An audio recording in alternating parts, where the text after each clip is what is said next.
আসসালামু আলাইকুম। প্রিয় দর্শক, অন্য মঞ্চের আলাপচারিতায় আপনাদের সকলকে আমন্ত্রণ জানাচ্ছি।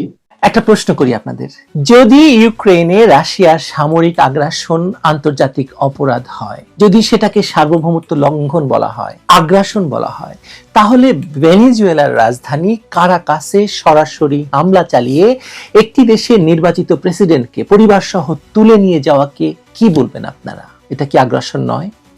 শক্তি থাকলেই কি হামলার সংজ্ঞা বদলে যাবে, নাকি আন্তর্জাতিক আইন কেবল দুর্বলদের জন্য লেখা? জানি এই প্রশ্নের উত্তর আপনার কাছে নেই, আমার কাছেও নেই, কিন্তু এর পরিণতি সত্যি ভয়ঙ্কর। কারণ ধরুন কালকে কোনো দুর্বল প্রতিবেশীকে আরেক শক্তিশালী প্রতিবেশী যদি আক্রমণ করে বসে, তখন এই বিশ্ব মোড়লরা কি কিছু করতে পারবেন? কারণ আমেরিকা ভেনেজুয়েলায় হামলা চালালে যদি অপরাধ না হয়ে থাকে, তাহলে রাশিয়া কিয়েভে হামলা চালালে কেন অপরাধ হবে? তার মানে কি? তার মানে হলো রাষ্ট্র দখলকে ধীরে ধীরে স্বাভাবিক করে তোলা হচ্ছে। সেটা শেখ হাসিনাকে সরিয়ে ইউনূসকে দিয়ে রাষ্ট্র দখল করানো হোক, কিংবা মাদুরোকে কারাকাস থেকে তুলে আনাই হোক, সব সব এক ছক, একই ধরন।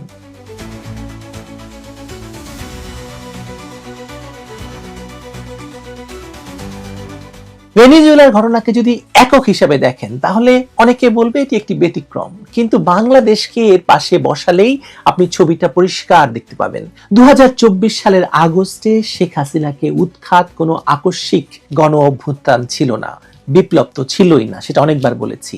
সেটি ছিল বহু বছর ধরে প্রস্তুত করা এক প্রক্রিয়ার চূড়ান্ত ধাপ। পার্থক্য শুধু এটুকু, বাংলাদেশে ট্যাঙ্ক নামাতে হয়নি, বোমা ফেলতে হয়নি। এখানে কাজটা করা হয়েছে নরম শক্তি দিয়ে, ন্যারেটিভ দিয়ে, অর্থ দিয়ে, প্রশিক্ষণ দিয়ে, আর সবকিছুর সামনে একজন নোবেল শান্তি পুরস্কার বিজয়ীকে রাখা হয়েছে। ডক্টর মোহাম্মদ ইউনূসকে সামনে আনার অর্থ ছিল খুব হিসেব করা। তিনি রাজনীতিবিদ নন, এই দাবিটা ছিল তার সবচেয়ে বড় রাজনৈতিক শক্তি। তাকে এমন ভাবে উপস্থাপন করা হয়েছিল যেন তিনি কোনো দলের নন, কোনো মতাদর্শের নন, তিনি কেবল নৈতিকতার প্রতীক। ফলে তার উপস্থিতিতে সরকার পতনের ঘটনাকে আর ক্ষমতার লড়াই বলা যাচ্ছিল না, সেটাকে বলা হচ্ছিল নৈতিক সংশোধন, বাংলাদেশের রাষ্ট্র সংস্কার, বাংলাদেশের ঐক্যমত্য করে রাষ্ট্রকে সংস্কার, যেটা নিয়ে এখনো কাজ চলছে। এটাই ছিল master stroke, master mind, meticulous design. রাষ্ট্রকে অস্থিতিশীল করা হলো, কিন্তু আন্তর্জাতিক পরিসরে সেটাকে গণতন্ত্রের পুনর্জন্ম হিসাবে বিক্রি করা হলো। এখন ভেনেজুয়েলার দিকে তাকান, একই দর্শন, একই প্রয়োগ, মানে একটু ভিন্ন হয়তো। সেখানে ভেতর থেকে সরকারকে দুর্বল করার ধৈর্য দেখানো হয়নি, সরাসরি হামলা করা হয়েছে, সরাসরি রাষ্ট্রপ্রধানকে আটক করা হয়েছে। এখানেও সামনে রাখা হয়েছে একজন নোবেল বিজয়ীকে, শান্তিতে নোবেল বিজয়ীকে, মারিয়া করিনা মাচ্চাডো। বার্তাটা কিন্তু এক, বন্দুক আমরা চালাচ্ছি, কিন্তু নৈতিক বৈধতা তোমরা প্রশ্ন করবে না, কারণ শান্তির প্রতীক আমাদের সঙ্গে আছে। নোবেল বিজয়ী, নোবেল শান্তি পুরস্কার এখানে আর শান্তির প্রতীক নয়, হয়ে উঠেছে আগাম লাইসেন্স, রাষ্ট্র দখলের নৈতিক সার্টিফিকেট। এই জায়গাতে বিষয়টার ভয়াবহতা আপনি একবার চিন্তা করুন। কারণ নোবেল পুরস্কারকে যদি এভাবে ব্যবহার করা যায়, তাহলে ভবিষ্যতে আর কোনো সরকারই নিরাপদ নয়। আজ বলা হবে এই সরকার স্বৈরাচারী, কাল বলা হবে মানবাধিকার লঙ্ঘন করেছে, পরশু বলা হবে আন্তর্জাতিক নিরাপত্তার জন্য হুমকি, তারপর সামনে আনা হবে কি একজন নৈতিক মুখ। বাংলাদেশে এই পরীক্ষাটা সফল হয়েছে বলেই ভেনেজুয়েলায় আর লুকোচুরি করা হয়নি। সফট কুর পর হার্ড কু, বাংলাদেশে সফট কু হয়েছিল, আর এখানে হার্ড কু। ভেনেজুয়েলায় নিকোলাস মাদুরোকে তুলে নেওয়ার ঘটনা এই কারণে শুধু ল্যাটিন আমেরিকার ইস্যু নয়, এটা আমাদের সকলের ইস্যু। কারণ এতে দেখিয়ে দেওয়া হয়েছে রাষ্ট্রপ্রধানকে গ্রেপ্তার করে পার পাওয়া যায়।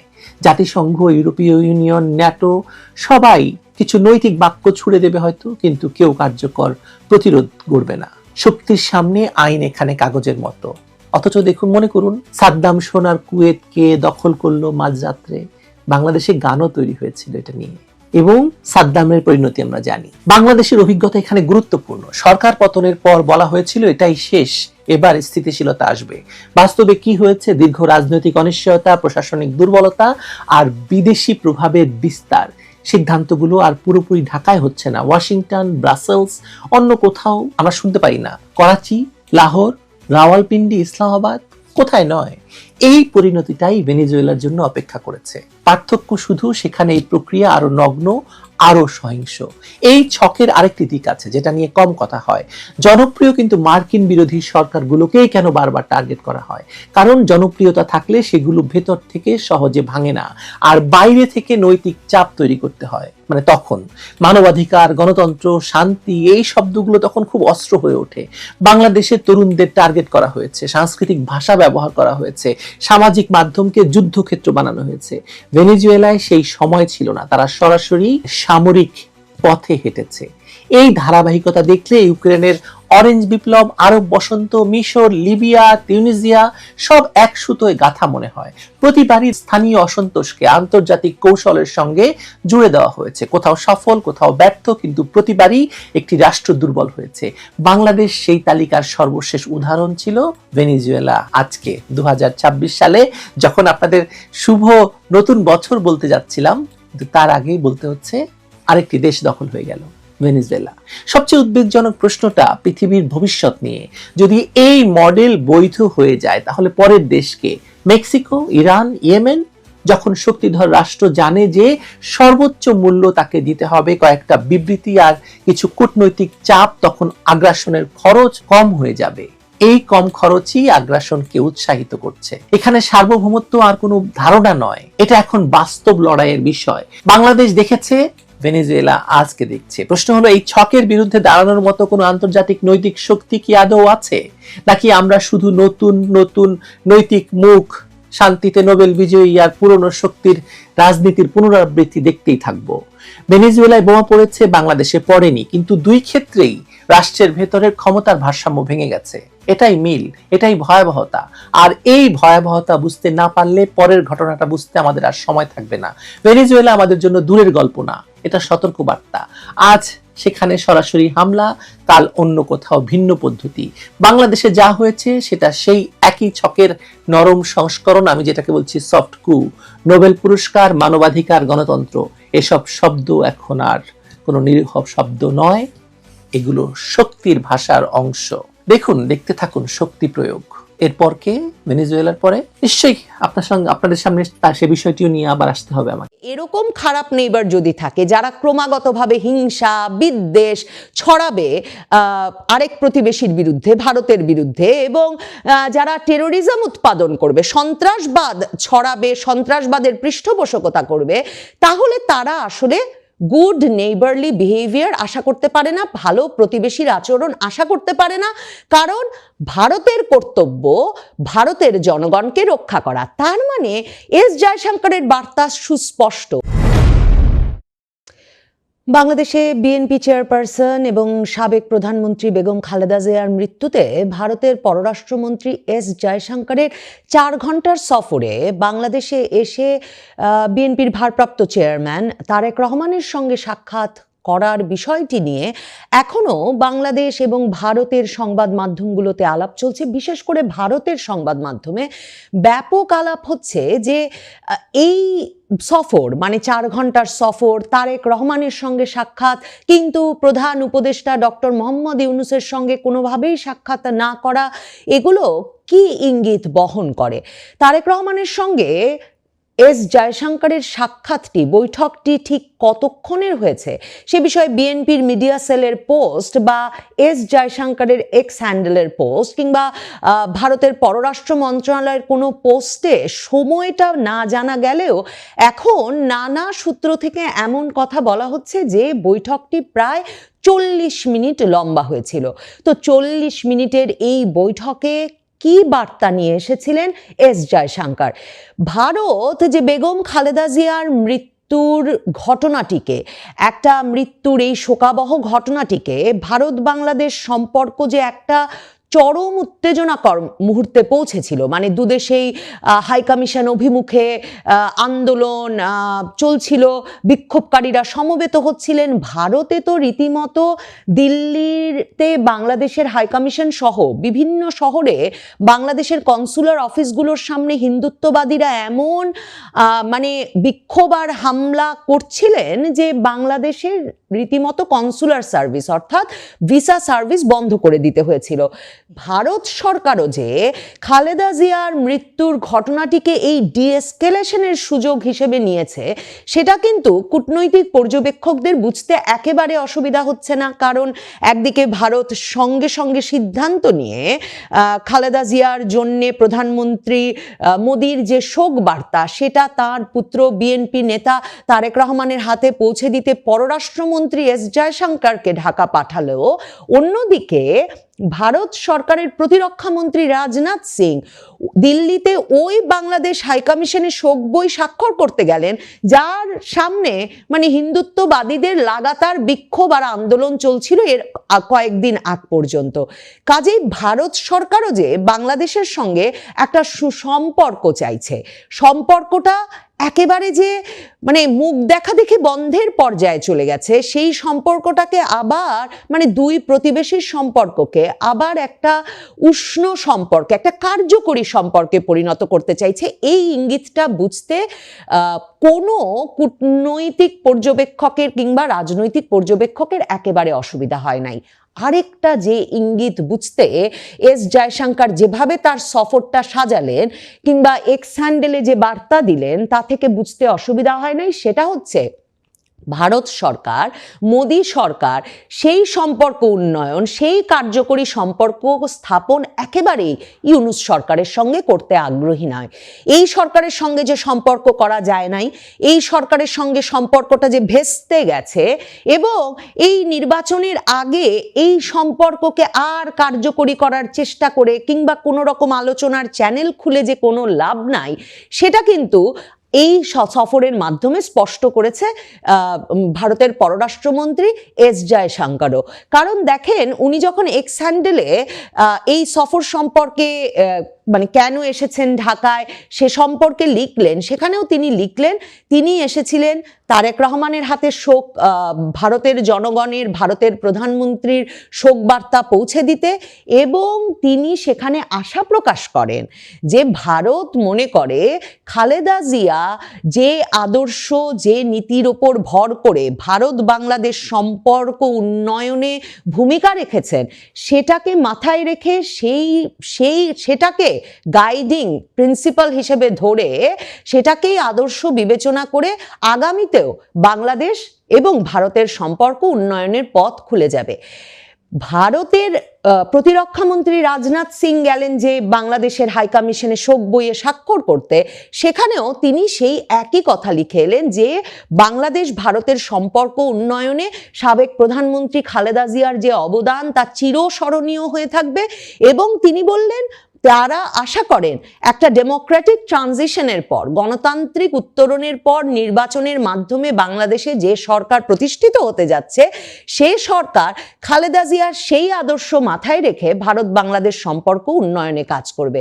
যদি প্রধানমন্ত্রী মোদির শোক বার্তাটা পড়েন, প্রধানমন্ত্রী মোদির শোক বার্তাতেও তিনি সেই একই কথা লিখেছেন। তিনি বলেছেন যে ভারত বাংলাদেশ সম্পর্ক উন্নয়নে খালেদা জিয়ার যে অবদান, সেটা তারা গভীর কৃতজ্ঞতার সঙ্গে স্মরণ করেন এবং মনে করেন সেটাই একটা মাপকাঠি হতে পারে, যার ভিত্তিতে তারেক রহমান সাহিবকে উদ্দেশ্য করে তার যে চিঠি লেখা, যেখানে তিনি প্রিয় তারিক রহমান সাহিব বলে উল্লেখ করেছেন এবং একটা ব্যক্তিগত চিঠি লিখেছেন সাবেক প্রধানমন্ত্রী পুত্রকে, সেখানে তিনি কিন্তু সুস্পষ্টভাবে এই আশা প্রকাশ করেছেন যে তারা আশা করেন খালেদা জিয়ার সেই আদর্শের উপর ভর করেই বিএনপির আগামী নেতৃত্ব এগিয়ে যাবে।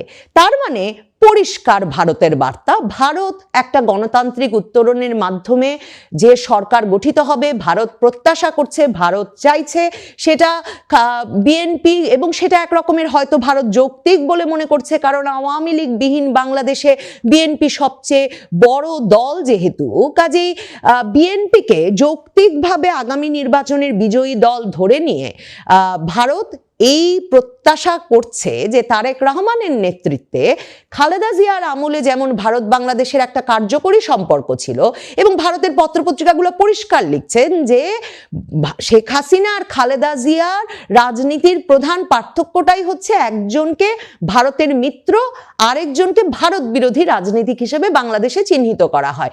কাজেই এই ভারত বিরোধী রাজনীতিক হিসেবে উপমহাদেশে ভারত বাংলাদেশে পরিচিত যেই খালেদা খালেদা জিয়া, যেই সাবেক প্রধানমন্ত্রী, তার সময়ও তো ভারত বাংলাদেশের একটা কার্যকরী সম্পর্ক ছিল। ভারত সেটাই চাইছে।